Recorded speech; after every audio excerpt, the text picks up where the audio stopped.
On a 4 grandes parties dans ce webinaire. On a une première partie où on va parler du marché de l'immobilier, de l'impact de la crise sanitaire sur son état de santé, tant du point de vue investisseur que du point de vue utilisateur.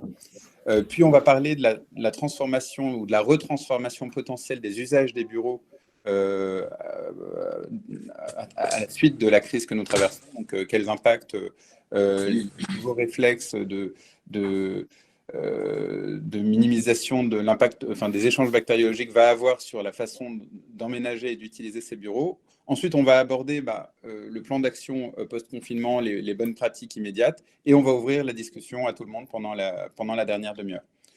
Voilà. Si ce scénario vous convient, je vous propose à tout moment d'interagir avec moi au travers du chat. Je vous propose, Yann Cédric et Mathieu, de vous présenter l'un et l'autre tout d'abord. Donc, je vais commencer par exemple par Yann Cédric, et ensuite je vous laisserai le soin de présenter vos structures. Donc, Ethio pour Yann Cédric Bozek et Cressa pour Mathieu Guizard.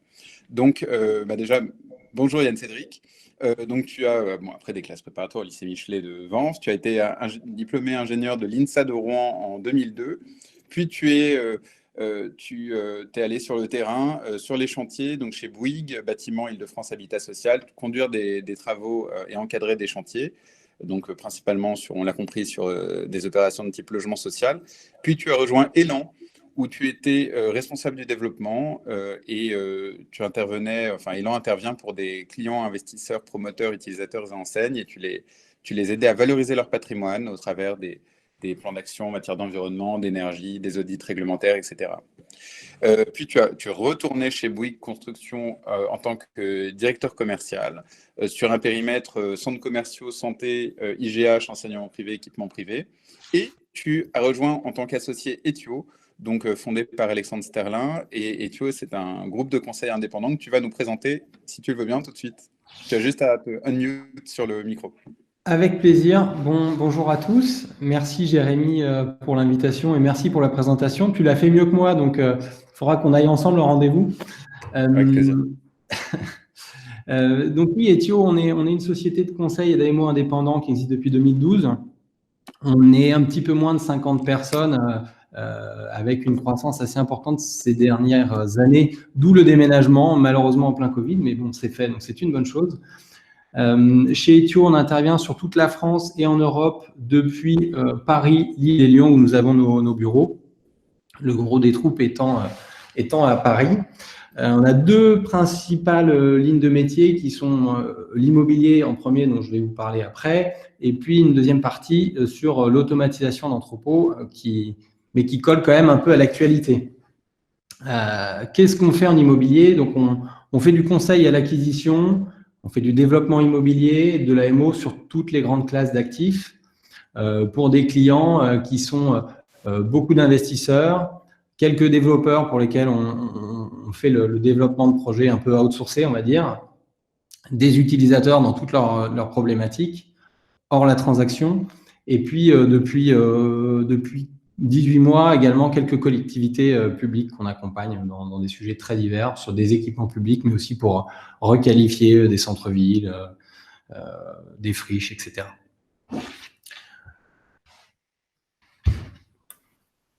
Ah, Jérémy, est-ce que tu es toujours avec nous? Oui, absolument. Petit souci de connexion, mais là, je suis de retour. Merci Yann Cédric pour cette présentation. Je vais enchaîner avec Mathieu. Merci pour la présentation d'Ethio. Donc Mathieu, après des classes prépa toujours suspect à Saint-Louis, tu as rejoint l'ESTP, donc l'école spéciale des travaux publics dont tu as été diplômé en 1996, puis la Lyonnaise des Eaux en tant qu'ingénieur civil, où tu as voyagé en France et en Allemagne. Tu es passé d'un autre côté de la force, côté conseil, où tu as rejoint Accenture pendant 4 ans, avant de te plonger dans l'immobilier pour de bon. Tu as rejoint AES Studley, qui je crois a été racheté par Colliers International. Donc tu t'occupais déjà de services aux occupants, donc de tenant strategy, de workplace consulting. tu as été basé à Londres, à Paris, à Hambourg, en France, donc j'imagine ailleurs qu'à Paris. Et puis tu as rejoint Cressa en tant que managing principal et associé. Et si tu le veux bien, je vais te laisser nous présenter Cressa. Oui, merci Jérémy. Bonjour, bonjour à tous. Je suis désolé, je suis en image fixe, je suis pas en vidéo. Je suis confiné dans un lieu où la bande passante est très faible, donc j'ai désactivé la vidéo le temps de ce call pour être sûr de rester en ligne. Cressa, donc nous, on est un conseil utilisateur. Nous sommes la franchise d'un groupe américain éponyme, environ 1000 personnes dans le monde. Aujourd'hui, on est leader mondial en tant que conseil utilisateur indépendant. On a deux grands métiers. Alors, nos deux grands métiers s'adressent essentiellement aux locataires de bureaux. Donc, ce dont on va vous parler aujourd'hui, en tout cas me concernant, c'est surtout du bureau. Le premier grand métier, c'est le conseil immobilier avec la réalisation de schémas directeurs, la recherche de locaux, la négociation ou la renégociation de bail, aussi bien dans le cas de 369 que pour des coworking. Ça, c'est la première série de métiers. Et le second métier, c'est l'assistance à maîtrise d'ouvrage pour les projets d'aménagement tertiaire pour les locataires.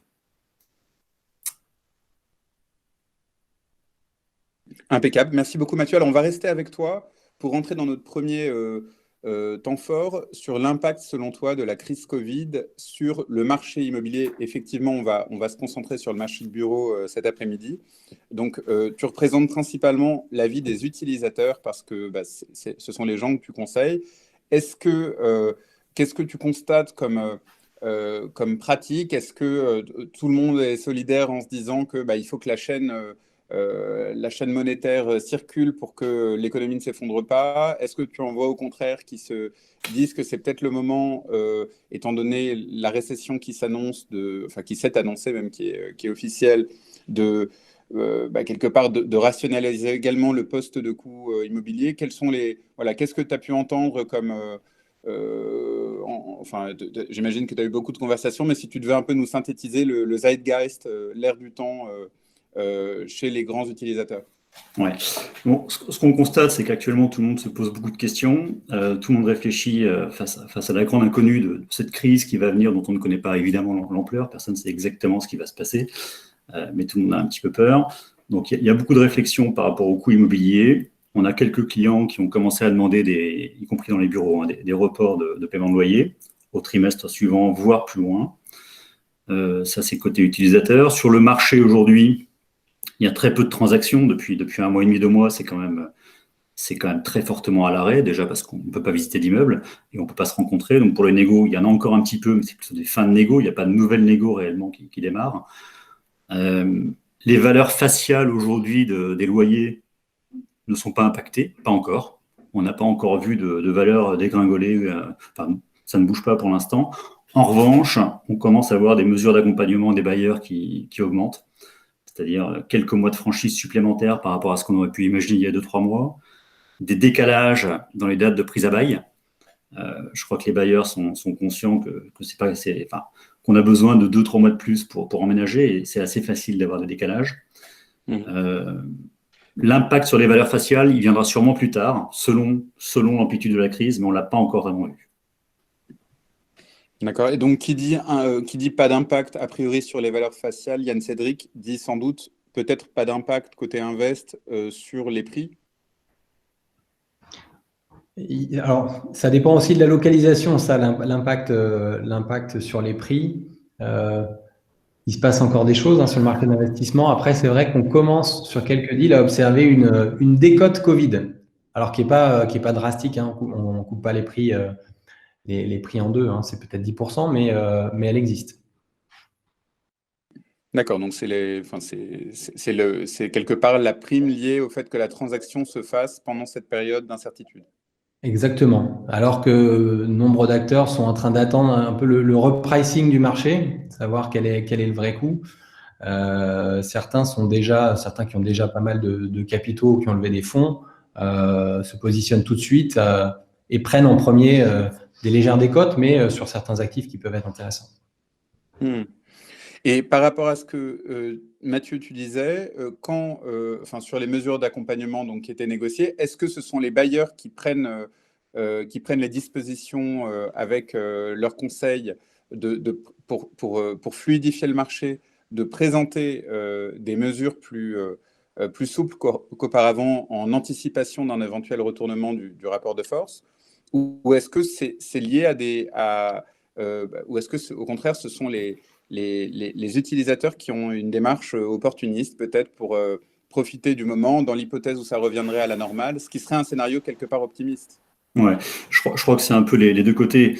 C'est un peu ce que disait Yann Cédric. En ce moment, il y a quand même un volume de transactions qui a baissé depuis 2 mois. Donc, quand quelqu'un a la volonté et l'envie de le faire maintenant, il a quand même une prime. Il a une prime et ça se retrouve via des mois de franchise supplémentaires. Donc, les bailleurs, quand ils voient un poisson passer, ils ont quand même envie de l'attraper. Et le locataire, il se dit, bah, si je le fais maintenant, je sais qu'il n'y en a pas beaucoup comme moi, donc j'en profite aussi un petit peu. Alors, on ne parle pas non plus on parle pas de 50% d'accompagnement supplémentaire, hein, c'est pas ça, mais on gagne quelques mois de franchise. Ouais. Et alors, si on regarde, Yann Cédric parlait d'emplacement, donc effectivement, on a tous en tête le prime, le secondaire et le reste. Et je ne parle même pas du greenfield ou brownfield. Est-ce que pour vous, enfin, on entend plein de choses sur le résidentiel, comme quoi, quelque part, les familles qui ont été confinées à Paris dans des petits appartements vont mettre en exergue leur projet de déménagement vers un littoral, vers peut-être l'extérieur des villes où elles pourront avoir un jardin, etc. Et donc, le scénario que certains prônent est celui, quelque part, d'une décorporatisation des sièges, donc des sièges sociaux qui ont beaucoup moins l'air de tours, qui sont toujours des beaux bâtiments, mais qui sont beaucoup moins somptueux, pour avoir quelque part des sièges intermédiaires régionaux proches de leurs salariés, de la redistribution géographique. Et donc l'impact sur le marché serait sans doute une stabilité ou un léger tassement dans les grands centres métropolitains, donc les grandes villes de siège, donc Paris, Lyon, Lille, principalement en France. Et donc, sans doute, une remontée des prix et l'apparition dans la stratégie immobilière de déploiement des groupes de sièges régionaux d'une certaine taille par rapport à ce qu'ils sont aujourd'hui. Est-ce que vous y croyez à ce scénario? Est-ce que vous le voyez en pratique en cours d'étude du côté de vos clients, tant du côté des utilisateurs donc, qui vont s'appuyer sur l'offre de bureaux existante, que des investisseurs qui vont y voir l'opportunité peut-être de pondérer dans leur portefeuille, d'arbitrer favorablement à des métropoles secondaires? Alors, en tout cas, moi, je comprends la réflexion. Je suis pas sûr encore que ça ait lieu. Quelque part, on est quand même dans un gros doute parce que le principal doute, c'est combien de temps ça va durer en réalité, et les conséquences, elles vont être proportionnelles à la durée de la crise. Si ça passe vite, on va vite reprendre d'anciennes habitudes. Après, ce qui est sûr, c'est que être proche de son bureau en ce moment, éventuellement qu'il soit accessible sans transport ni rien, ça peut être un atout pour avoir les gens proches de chez eux en même temps au travail. Maintenant, de là, je pense que c'est encore un peu tôt pour qu'on observe ce dont tu parles. Les réflexions sont sûrement à l'étude, ou en tout cas, c'est dans les discussions. Je ne pense pas qu'on appuie tout de suite sur le bouton. Ok, merci Anne-Cédric. Mathieu? Oui, je suis complètement d'accord avec Yann Cédric, et je pense qu'il y avait déjà des réflexions avant le Covid sur cette envie de partir ou pas dans des villes, dans des grandes villes, mais en région, pas rester à Paris, essentiellement pour des raisons de coûts, pas seulement les coûts immobiliers, mais aussi pour les salaires qui sont moins élevés en province qu'à Paris. Donc, je ne pense pas, moi, j'ai pas vu en tout cas de clients qui se posaient la question depuis 1 mois et demi à ce niveau-là. En revanche, effectivement, on peut questionner l'usage du bureau demain, l'usage du bureau dans les grandes villes, plutôt que de partir, d'imaginer un nouveau plan où tout d'un coup, on éclate l'entreprise sur plusieurs grandes villes régionales. Ça va plutôt être quel va être demain l'usage du siège, pourquoi est-ce qu'on y va, est-ce qu'on y va tout le temps? Il va y avoir certainement des bouleversements liés à la période qu'on est en train de vivre, 1 mois et demi, 2 mois de confinement pour chacun. Je pense que c'est plus notre rapport à l'immeuble de bureau qui va changer plutôt qu'un éclatement géographique immédiat. Alors, avant de rentrer vraiment dans le vif du sujet sur les usages, donc évidemment, sur un marché, il y a les notions de prix, que ce soit à la vente ou à la location, mais donc il y a les mesures d'accompagnement, donc ce qui va avec la prise à bail, mais il y a aussi la liquidité, donc les délais de commercialisation à la location ou les délais pour vendre ou pour acheter à l'invest. Est-ce que vous voyez enfin, évidemment que les incertitudes créent un attentisme, mais on voit plein d'études sortir de bureaux locaux, de Nexity, tout à fait intéressantes. Est-ce que vous, autour de vous, vous voyez des groupes qui, de manière délibérée, se disent bah, on ne fait pas d'OP avant un certain nombre de mois. Est-ce que vous voyez ça autour de vous? Un attentisme dirigé? Alors nous, oui, on l'a vu. On l'a vécu concrètement là au mois d'avril. Plusieurs clients autour de nous qui effectivement étaient à 2 doigts de prendre des décisions, qui ont eu les décisions à plus tard. Donc c'est très concret et ça aura évidemment un impact que je n'arrive pas à mesurer aujourd'hui sur les valeurs IMO, mais aussi sur tous les acteurs, tous les players de l'immobilier, les investisseurs, les brokers, les architectes, la construction, etc. Il va y avoir un décalage dans le temps. Je ne sais pas dans quelle mesure il y aura un rattrapage ou pas, mais l'impact, on le voit là. Oui, il est là. Sur la partie investissement, il y a un peu de choses. Il y en a qui sont déjà, comme je disais, à l'attaque parce qu'ils ont des capitaux, je pense aux SCPI, aux institutionnels, etc. L'argent est là. Donc, prendre même une légère décote maintenant, c'est intéressant. Après, il y a des fonds opportunistes qui ont un peu de cash, peut-être un peu moins, mais qui l'allouent de façon différente. Et là, clairement, pour parler un peu crûment, ils vont attendre que ça touche le fond, qui est sûrement pas maintenant. Donc là, il y a un décalage, c'est clair. Certains se disent, bah, mon deal, dans 6 mois, ce sera peut-être un meilleur deal. Et puis, il y a peut-être des projets avec des aléas de redéveloppement, etc., qui vont changer de main, parce que certains auront un peu de doute sur leur sortie, d'autres un peu moins. Donc, il va se passer des choses, mais ça va s'étaler dans le temps, ça, c'est une certitude.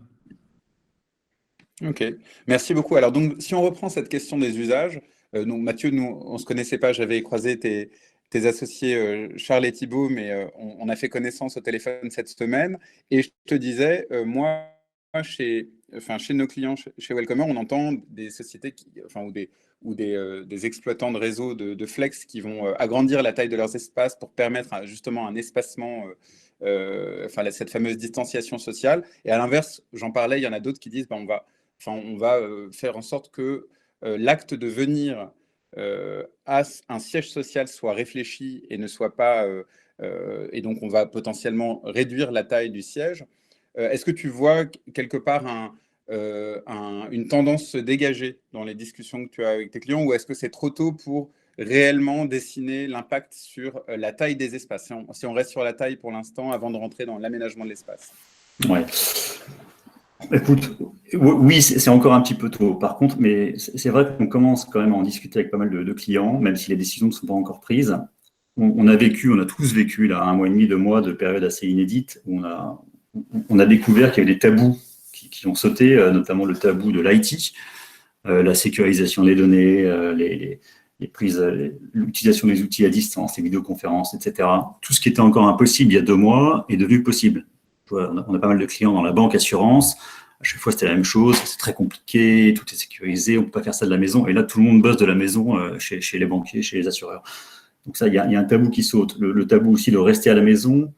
On se rend compte de ce que c'est que d'économiser les temps de transport. On se rend compte qu'on arrive à travailler aussi bien avec les équipes internes qu'avec des équipes externes à distance. Les réunions virtuelles, même si c'est un peu usant à force, ça marche quand même. Donc oui, il va se passer quelque chose. Je ne dis pas qu'on va tous passer en flex, mais en tout cas, le travail à distance va être beaucoup mieux accepté après ce test imposé à toute la société. D'ailleurs, tu peux en témoigner plus que les autres parce que je crois que tu es dans une forêt, donc ouais, tu me disais que tu travaillais au moins autant qu'au bureau. Absolument, ouais. Avec des petits problèmes de connexion de temps en temps, mais absolument, je confirme. Super. Yann Cédric, sur la taille, sur la dimension des bureaux? Sur la dimension, je pense que ça va quand même se faire un peu en 2 temps. C'est sûr, on y réfléchit, mais déjà, quand on va reprendre le bureau avec la distanciation, finalement, même si les gens viennent moins au bureau, ils occuperont au moins, si on suit les règles, ils auront au moins 4 mètres carrés chacun autour d'eux. Donc, à isopérimètre sur un bureau qui était plein, on ne pourra plus accueillir tout le monde. Donc déjà, rien que pour respecter les règles de reprise. Donc déjà, aller sur du plus petit, ça sous-entend qu'il y ait plus grand monde au bureau. Plus grand monde, ça dépend des structures, mais je pense qu'il y a quand même cet impact-là. C'est-à-dire qu'on va réutiliser les bureaux, mais différemment dans un premier temps, d'une façon qui consomme plus de mètres carrés pour les moments où les gens sont au bureau. Et ensuite, le télétravail, effectivement, je pense qu'il y a une mutation qui s'est opérée. Et moi-même, je suis concerné. Je détestais les réunions Hangout. Après un vaccin de 2 mois, 6 heures, 7 heures par jour de visio, on s'y habitue, on se rend compte que c'est pas mal. Mais on se rend compte aussi qu'il y a quelques freins à travailler à la maison en fonction des surfaces, des gens qui sont dans des petites surfaces urbaines denses et qui sont éventuellement parents. Certains comprendront ce dont je parle. Je pense qu'il y a une envie aussi d'être quand même un petit peu au bureau, voilà, de mixer. Ça dépend aussi de chacun, sa situation et sa localisation géographique. Mais donc le bureau, il est pas mort. La question de la surface, voilà, je pense que ça va se poser dans la durée. Mais peut-être qu'ISO-surface, la surface peut être utilisée pour des services, mais pas forcément si réduite que ça. Alors justement, si on reste dans le bureau et dans l'aménagement du bureau, est-ce que tu imagines demain que les bureaux aient l'air de... on a déjà vu des concepts comme ça pour de vrai, mais est-ce que tu penses que tous les halls auront l'air d'un salon ou toutes les salles de réunion auront l'air d'une pièce qui est chez soi? Enfin, est-ce que ce serait un second chez soi au sens propre?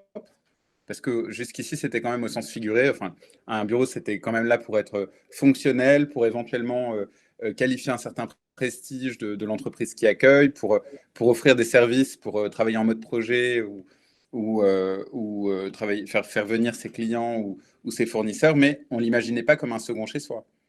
Est-ce qu'en termes d'aménagement, on imagine les aménagements de demain feront appel de plus en plus à des ersatz de petits bouts d'un tableau de chez soi ou autre, comme on avait dans les années 60, les fameux bureaux avec toutes les photos de sa famille, de son équipe de football et ses diplômes? Alors, je ne sais pas si on ira jusqu'au poster, mais c'est vrai qu'une entreprise, c'est quand même, ou des services dans une grosse entreprise, c'est quand même un peu une famille.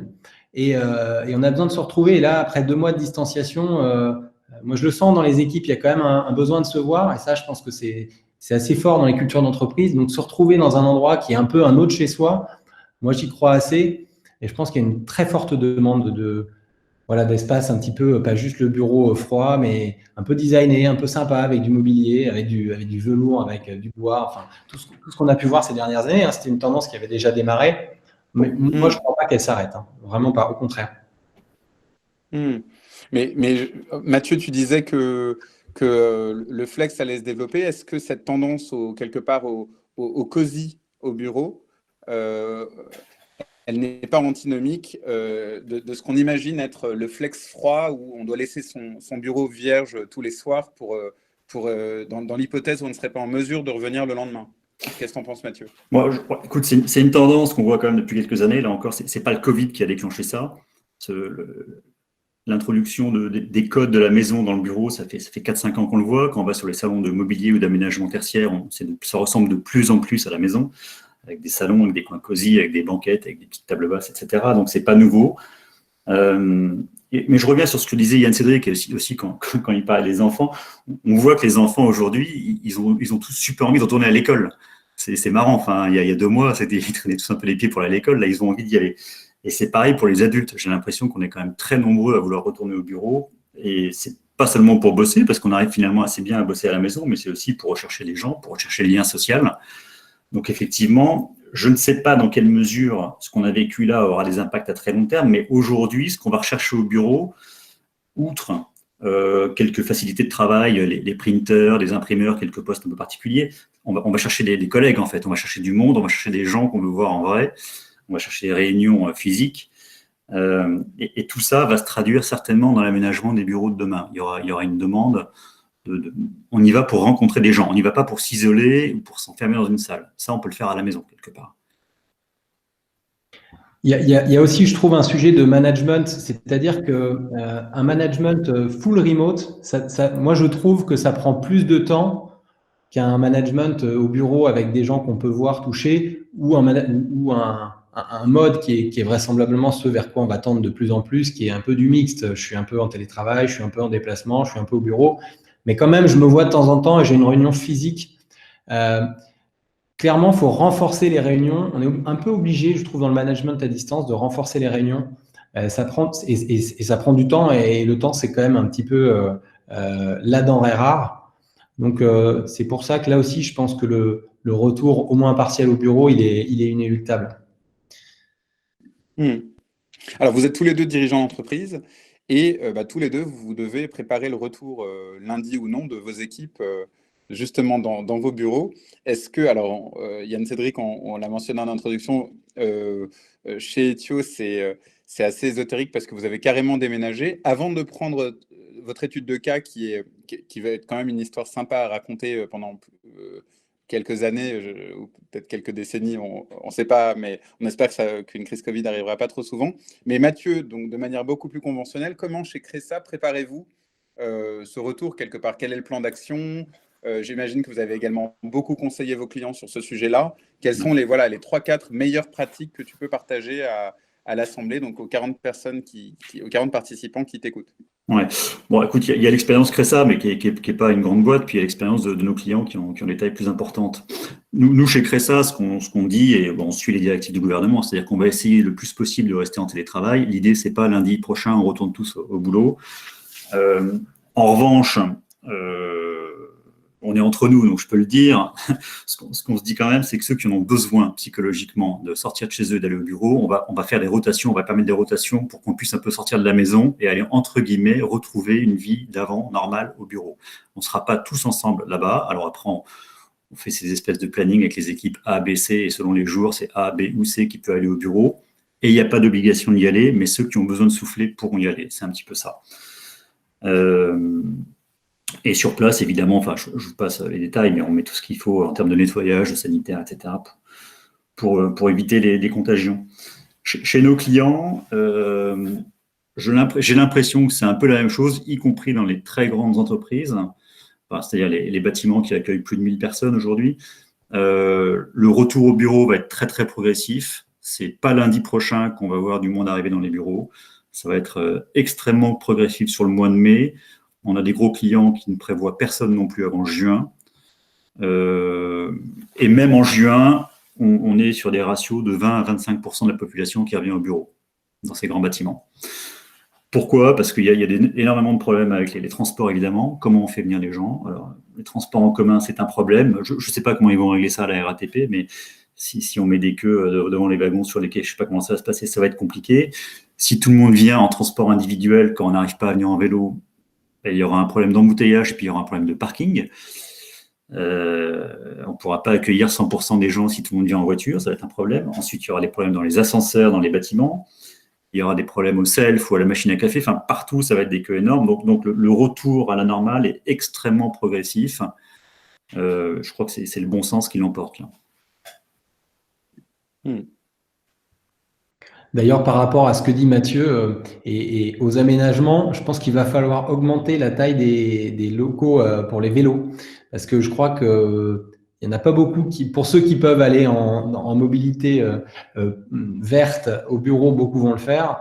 Et parce que personne n'a envie de se prendre des bouchons qui vont peut-être être un peu plus forts vu que les gens n'auront plus envie d'aller dans le métro.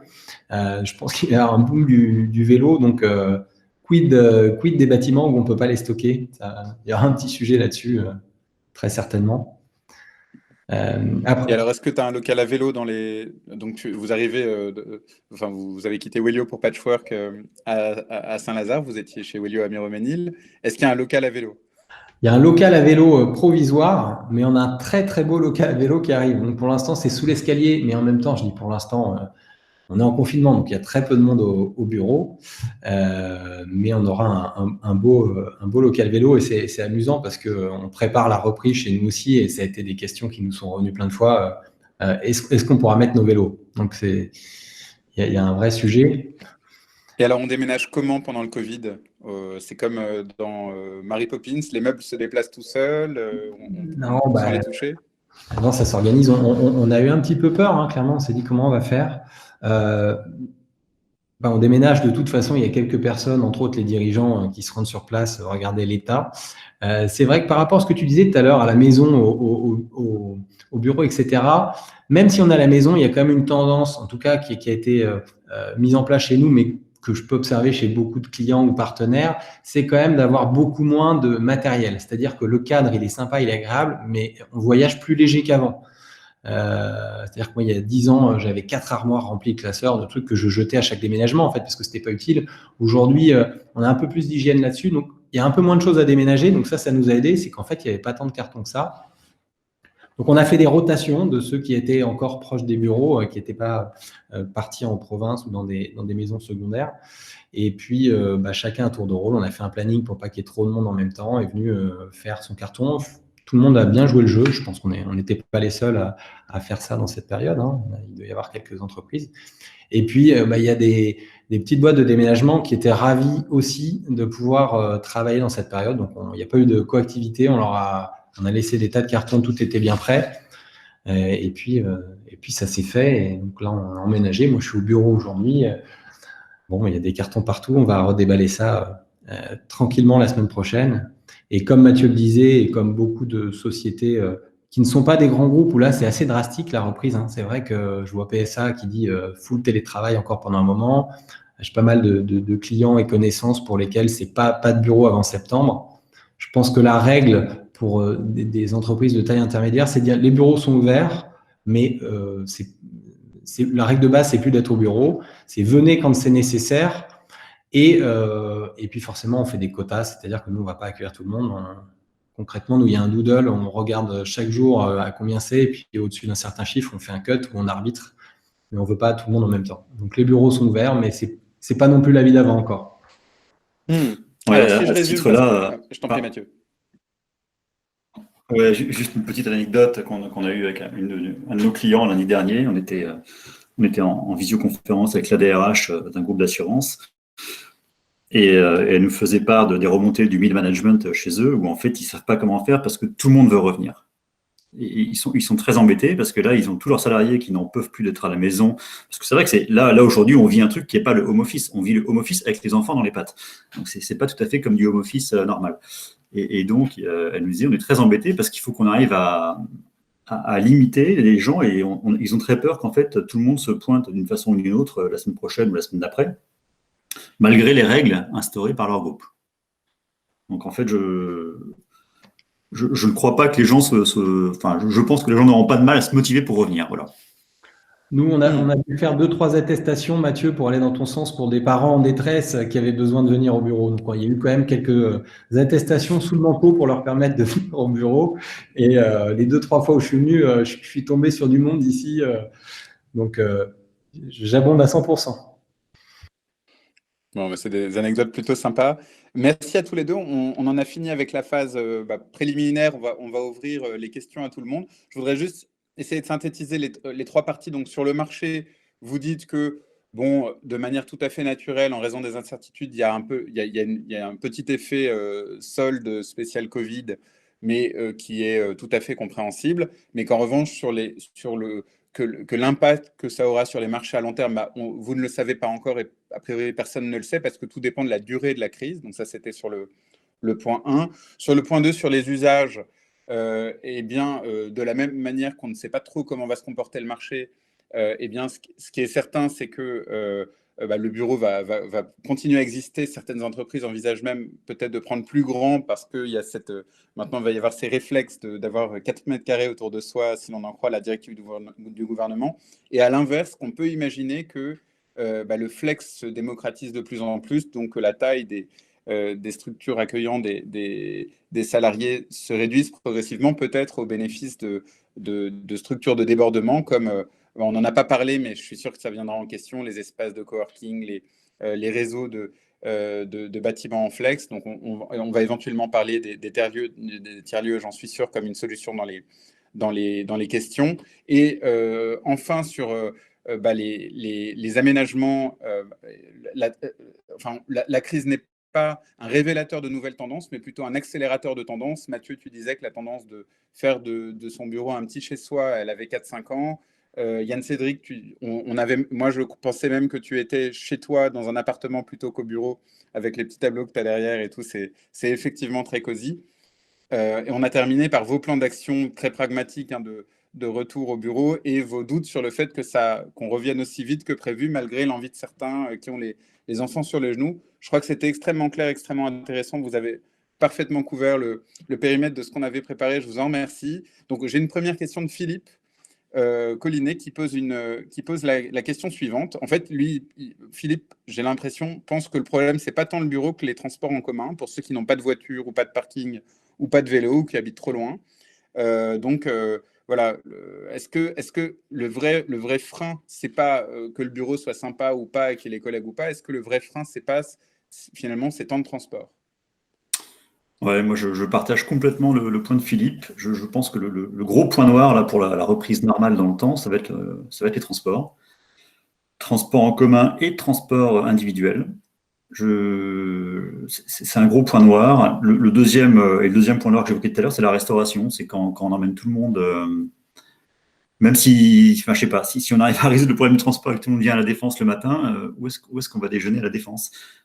S'il y a des queues de 500 mètres devant les boulangeries et restaurants de vente à emporter, ça va marcher une semaine.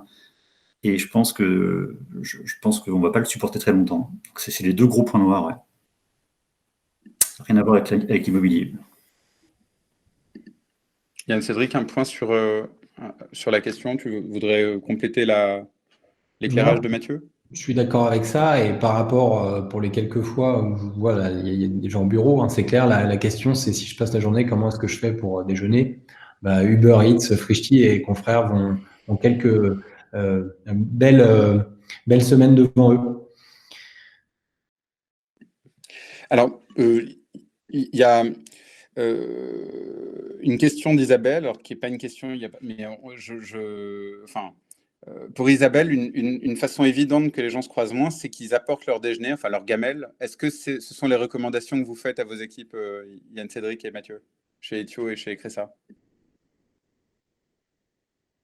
Pas d'objection chez nous. Chacun fait attention, il n'y a pas de sujet. Chacun fait comme il veut, mais il y en a qui vont apporter, oui, c'est sûr. Ouais, c'est pareil, il n'y a pas d'objection chez nous. Après, il y a quand même, je le vois chez certains clients, ça pose quand même une problématique toute bête, hein, de micro-ondes, de laver sa vaisselle, etc., où il y a forcément un goulot d'étranglement entre 12h et 14h, où 1000 ou 1500 personnes dans un bâtiment vont aller dans les 10 cafétérias existantes pour chauffer ou pour laver, etc., même si on mange à son poste de travail.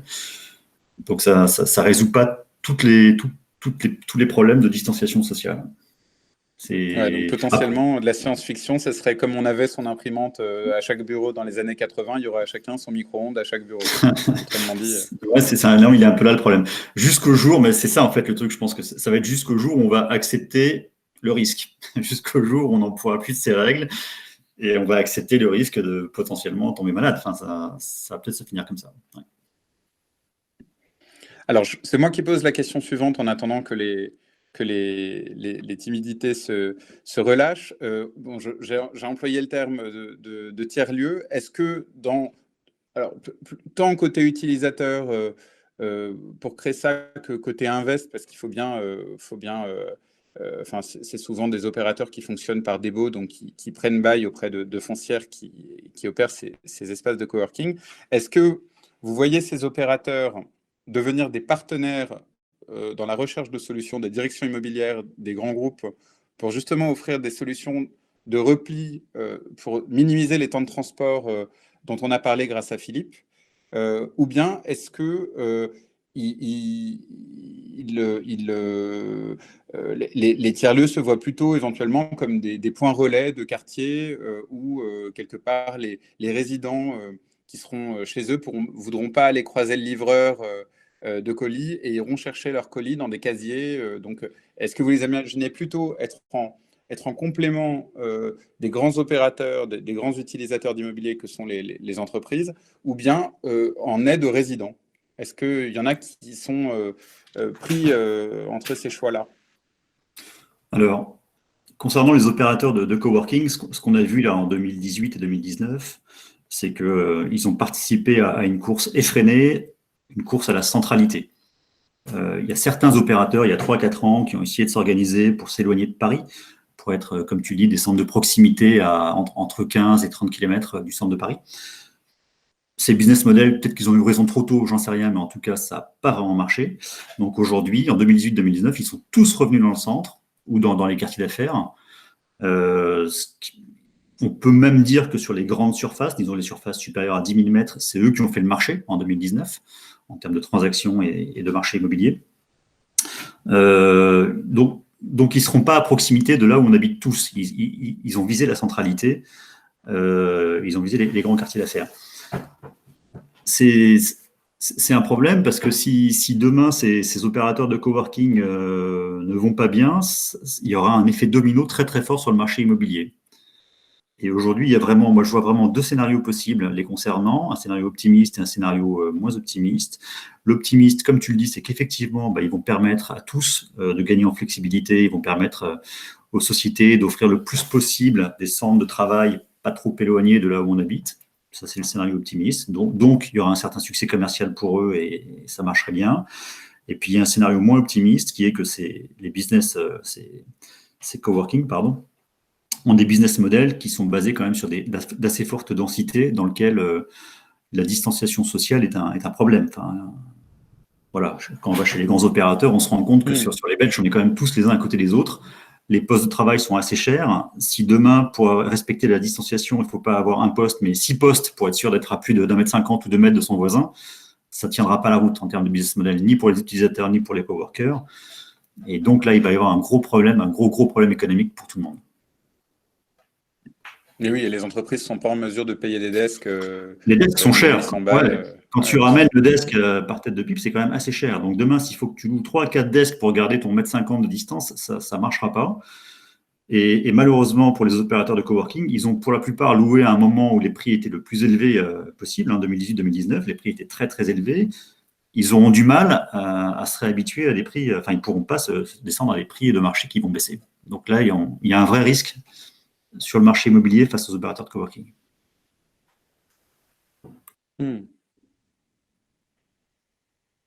Ok, intéressant. Tout à fait. Alors, qui est quand même circonscrit par la durée des baux de 3 ans. Donc, on peut supposer que pour les plus capitalisés d'entre eux, ils sachent passer l'orage avec une négociation intelligente avec leur bailleur pour quelque part pérenniser leur installation. Alors, beaucoup ont pris des durées fermes supérieures à ça. Ouais. Ça a été un peu la course à l'échalote là, pendant 2 ans, et beaucoup ont pris des durées longues à des prix très élevés. Alors, ils ont eu de la franchise, très bien. Ils ont passé 1 an et demi de franchise de loyer. Maintenant, ils sont sortis de la franchise pour la plupart. Et voilà, on rentre. Il y a le gros temps, on va voir.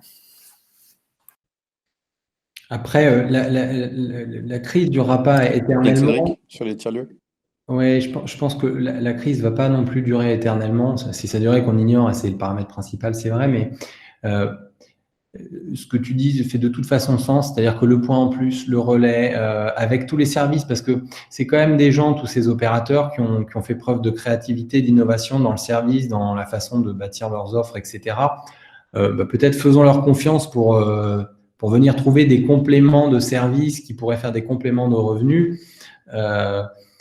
Après, la valeur ajoutée du service reste. Le problème de la densité, j'espère qu'on ne va pas se le poser pendant des années, en fait. Il y a quand même il y a des phénomènes de fond lourds et il y a un phénomène ponctuel à un moment autour de la crise. J'espère, comme tu le disais tout à l'heure, qu'on ne va pas avoir une crise tous les 2 ans. Et je ne le pense pas, en tout cas, j'espère pas. Si c'est le cas, on va pouvoir revenir parce que c'est vrai que sinon, ils vont être chahutés dans leur modèle de densité. Et ça va faire des loyers très chers pour mettre pas beaucoup de monde finalement. Ok, merci à tous les deux pour ces réflexions prospectives. C'est hyper intéressant parce que de l'extérieur, évidemment,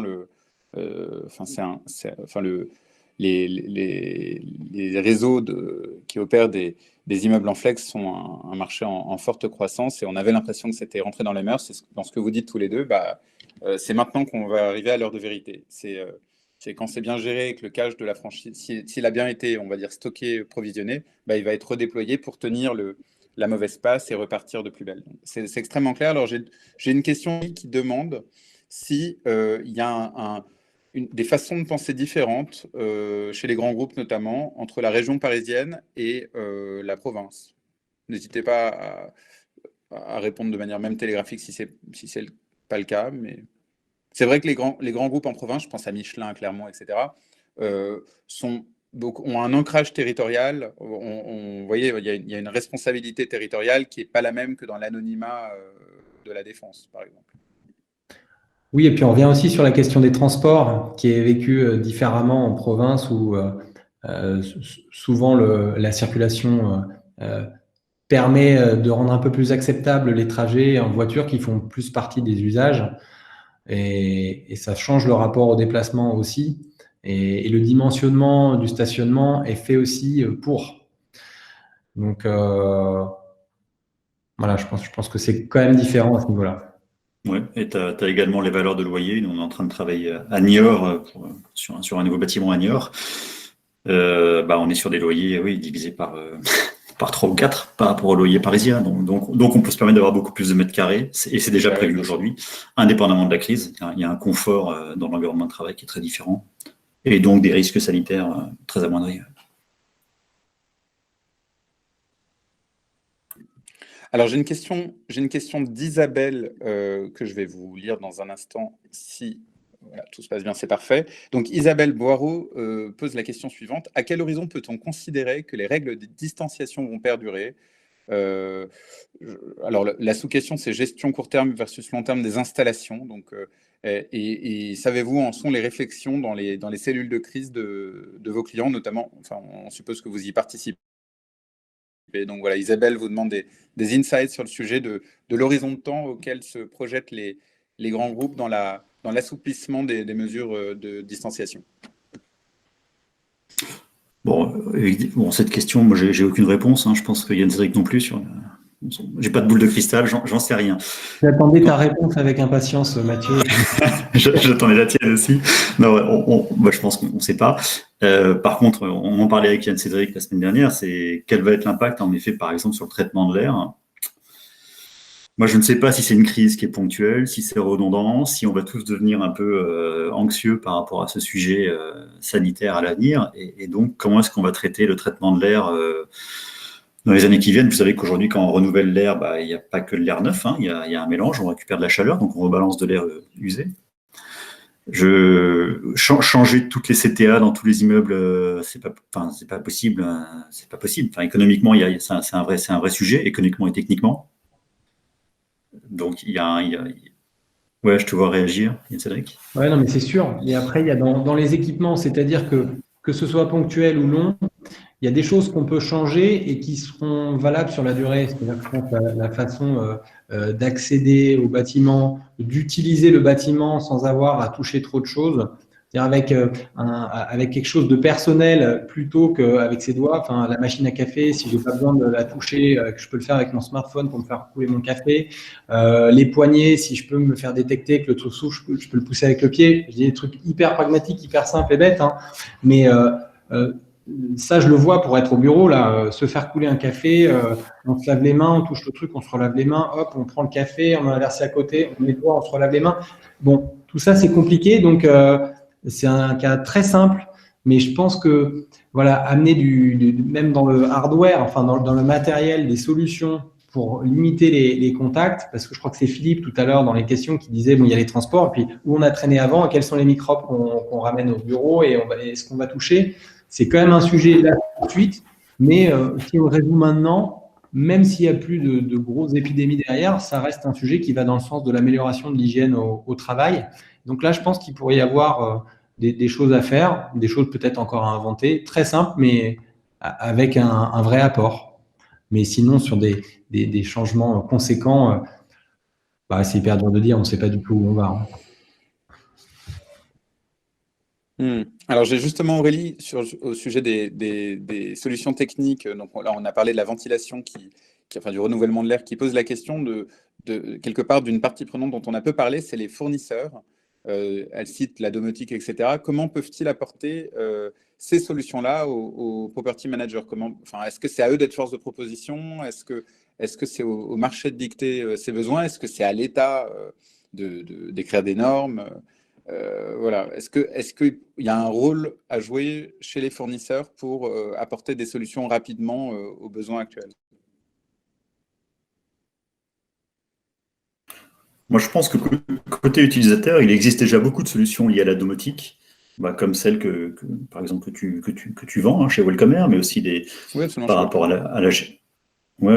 par rapport à la GTB, par rapport à l'occupation des espaces. Il y a beaucoup de choses qu'on peut faire avec son téléphone, même si après il y a des contraintes techniques. Bon, on ne va pas rentrer là-dedans, mais il y a des choses qui existent.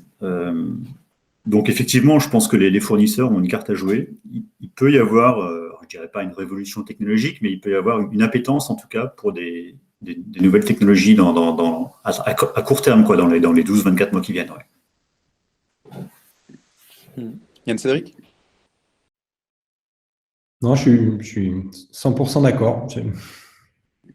Super. Eh ben, question suivante. Merci Mathieu. Une question de Philippe Collinet. Faut-il repenser tous les projets en cours de développement, FlexPlace, Open Space, espace collaboratif, fin du travail collaboratif et proche pour du travail distancié et froid? Donc en gros, Philippe nous demande si l'Open Space est mort ou pas. Moi, je ne crois pas. Peut-être un peu différent, un peu plus distancié dans un premier temps, mais c'est quand même une mutation comme certaines qu'on a vues qui avaient démarré avant pour diverses raisons. Bon, il y avait aussi le coût, mais pas que. Et je pense que les habitudes ont été prises là-dessus et on va vers de plus en plus de partage d'échanges. Donc même s'il y a la distanciation, je ne vois pas le retour au bureau fermé, etc. Sinon, effectivement, autant rester chez soi.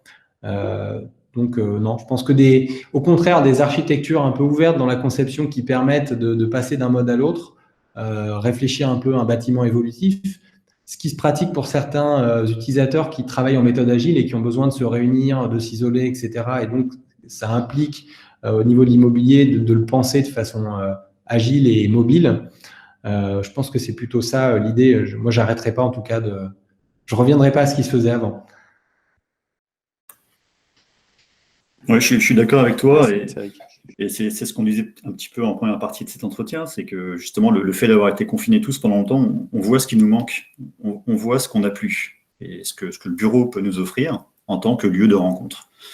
Et j'ai du mal à imaginer que demain on ait tous envie d'avoir un bureau cloisonné juste pour pas récupérer un virus du voisin de droite ou du voisin de gauche. Je pense que si on va au bureau, c'est pour voir des gens, même si ça doit passer par des mesures sanitaires là, pendant quelques temps un peu dur, mais je pense pas du tout que le mot open space, c'est un peu compliqué, mais je pense pas que les espaces collaboratifs sont voués à disparaître, pas du tout, au contraire.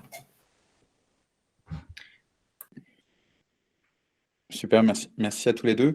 Alors, c'est moi qui vais vous poser une dernière question à chacun, comme j'en ai plus dans le chat. Donc, j'en ai une. Je vais poser les deux à Ethio, donc Yann Cédric, et à Cressa pour Mathieu, et je vous laisse répondre comme vous le souhaitez. Donc, une question pour Yann Cédric.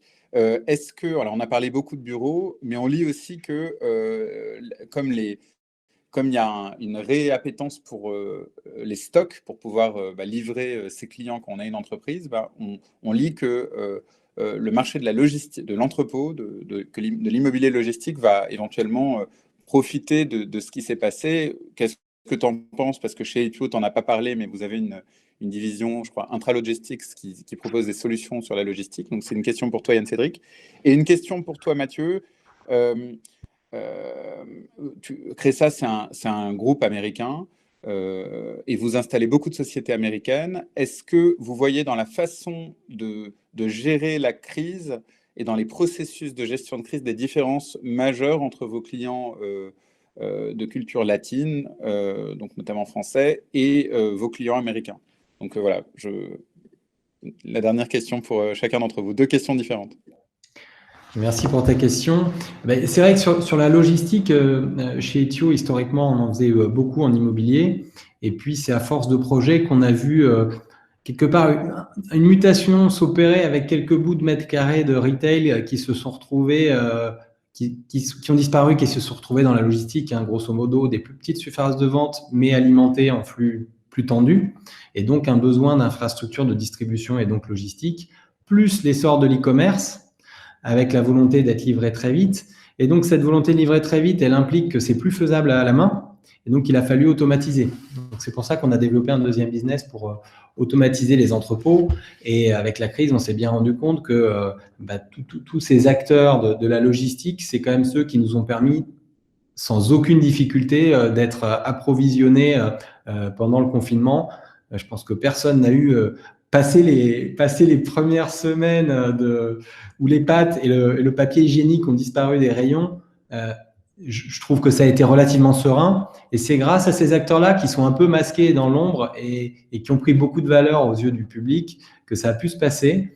Et donc, c'est une tendance de fond qu'on sentait et qui va s'ancrer, et faisant pour les investisseurs immobiliers de l'immobilier logistique un vrai attrait, une valeur refuge pour un actif qui était considéré un peu comme maudit il y a 10 ans et qui aujourd'hui est plutôt sécure parce qu'il y a un réel besoin et que la situation qu'on a vécue met effectivement en relief. Donc, assez fort là-dessus. Et l'automatisation, c'est ce qui permet d'être rapide parce que sur le modèle d'Amazon, on est tous impatients. Si on n'est pas livré le lendemain, voire dans la journée, 2 jours grand maximum, ça devient insupportable. On n'a plus l'habitude d'attendre. Et donc, l'automatisation d'entrepôt permet cela. Donc, le marché de l'investissement et de l'automatisation, effectivement, pour tout le secteur logistique, à mon avis, ça va continuer de se développer. Merci Anne-Cédric. Mathieu, sur la question de la culture de gestion de crise. Ouais, écoute, ta question est intéressante. Il y a plusieurs réponses à ta question.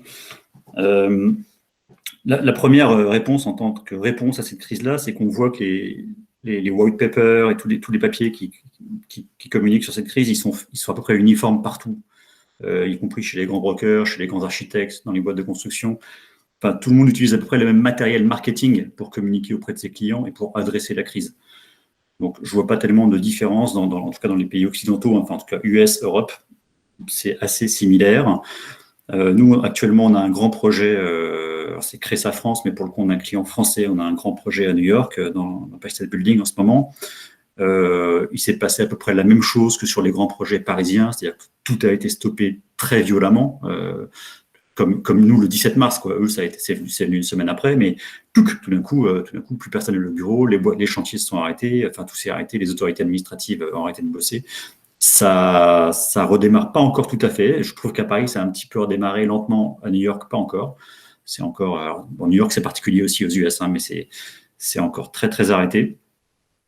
Ça, c'était le deuxième aspect. Et le troisième aspect, pour répondre à ta question sur la réaction à la crise, il y a une réaction assez amusante entre les brokers américains qui ont vu une opportunité formidable d'aller vendre leurs services à leurs clients pour renégocier les baux, différer les loyers, trucs, machin. Donc, au début, c'était une espèce d'euphorie. Super, on a des raisons de parler aux clients. Ça s'est un petit peu calmé quand même entre-temps.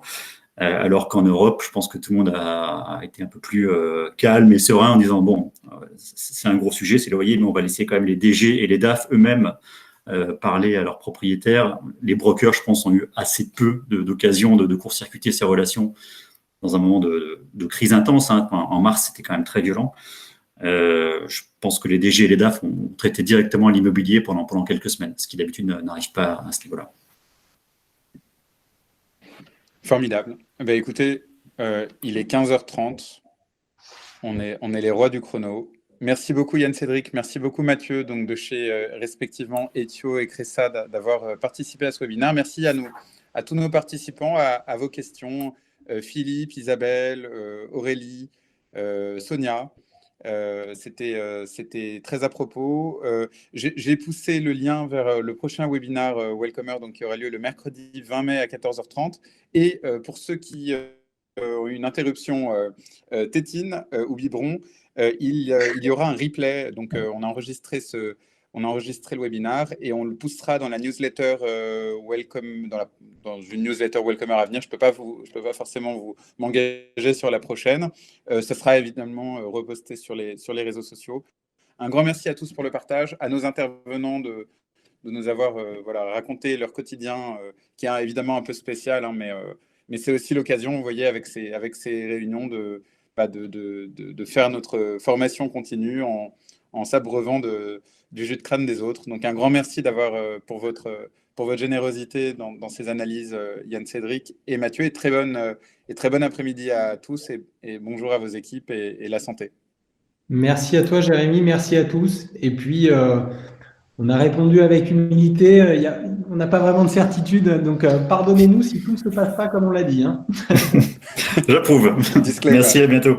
Bonne journée. Ciao.